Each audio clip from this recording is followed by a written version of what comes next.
मेरो आवाज तपाईको आवाज हाम्रो आवाज नयाआवाज अनलाइन टिभीमा स्वागत छ। म मेनुका कार्की।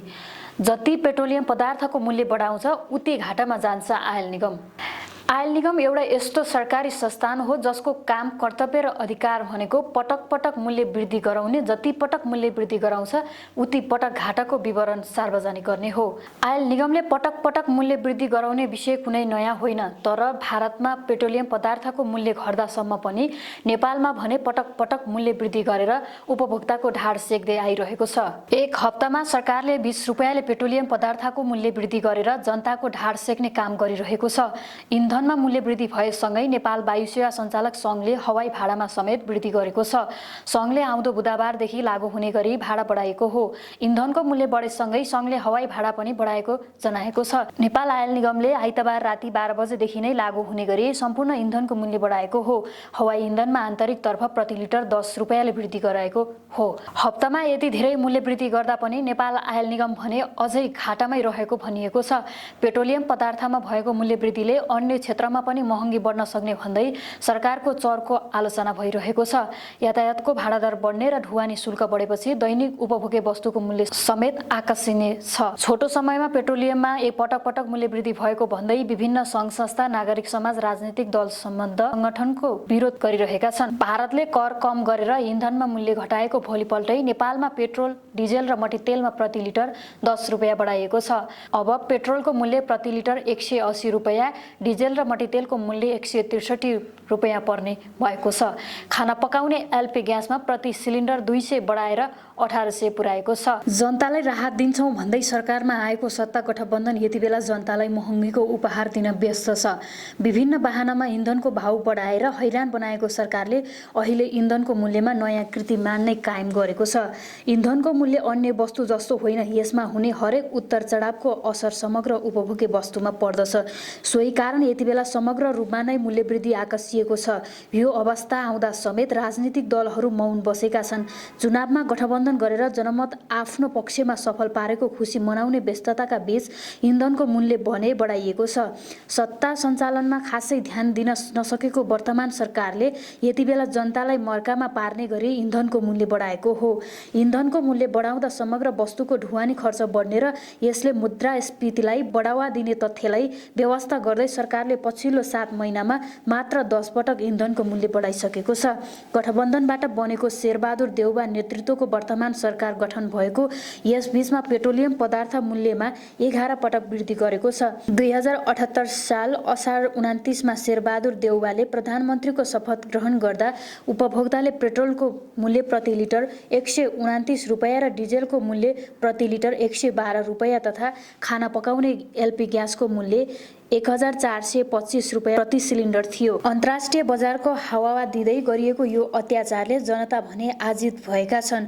हुन त यति बेला नेपालमा मात्र होइन, विश्वभर नै इन्धनको मूल्य चुलिएको छ।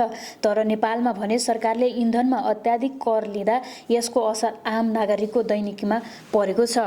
सरकार पक्ष भने पेट्रोलियमको मूल्य बढ्नु स्वाभाविक रहेको गैर जिम्मेवार टिप्पणी गर्न व्यस्त छ। अर्कोतर्फ आयल निगम अत्याधिक घाटामा रहेको तर्क गरिरहेको छ।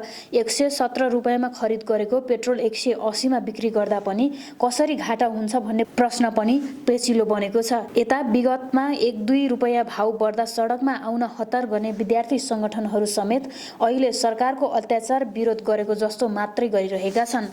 अर्कोतर्फ मूल्य वृद्धि विरुद्ध विद्यार्थी सङ्गठनले मात्रै किन गर्ने, कतिन्जेलसम्म गर्ने भन्ने प्रश्न पनि उठेको छ। नेपाल सरकार नाफाखोर व्यापारी हो भन्ने तथ्यलाई सत्य साबित गरिदिएको छ। मूल्य वृद्धिमा रमाउने तर नागरिकको चासो सम्बन्धन व्यवस्था गर्ने प्रवृत्तिले अत्याचारको पराकाष्ठा नै नागेको छ। यसले नागरिकलाई नै सडकमा आउन बाध्य बनाउने अवस्था सिर्जना हुने हो कि भन्ने सम्भाव्यतालाई व्यवस्था गर्न सकिँदैन।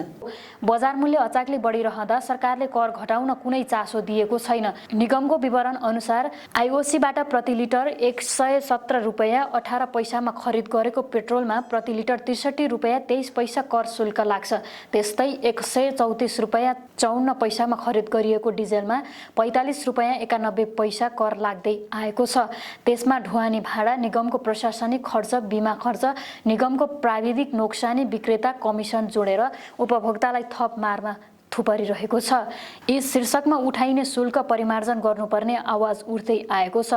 रुस र युक्रेन बीच जारी युद्धका कारण अन्तर्राष्ट्रिय बजारमा कच्चा तेलको मूल्य बढेको छ। आइतबार प्रति ब्यारल $112 कारोबार भएको छ। कच्चा पदार्थको मूल्यसँगै डलरको मूल्य पनि बढेको छ। तिनै कारणले इन्धनको मूल्य बढेको जनाइएको छ। सर्वसाधारणले थेक्न नसक्ने गरी सरकारले पेट्रोलियम पदार्थको मूल्य वृद्धि गरेपछि यस विरुद्ध विद्यार्थी सङ्घ सङ्गठन प्रदर्शनमा उत्रिएको छ।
हस् त अहिलेलाई यति नै। भोलि अर्को विशेष खबरको साथमा उपस्थित हुनेछौँ। मेरो आवाज, तपाईको आवाज, हाम्रो आवाज, नयाँ आवाज हेर्दै गर्नुहोला।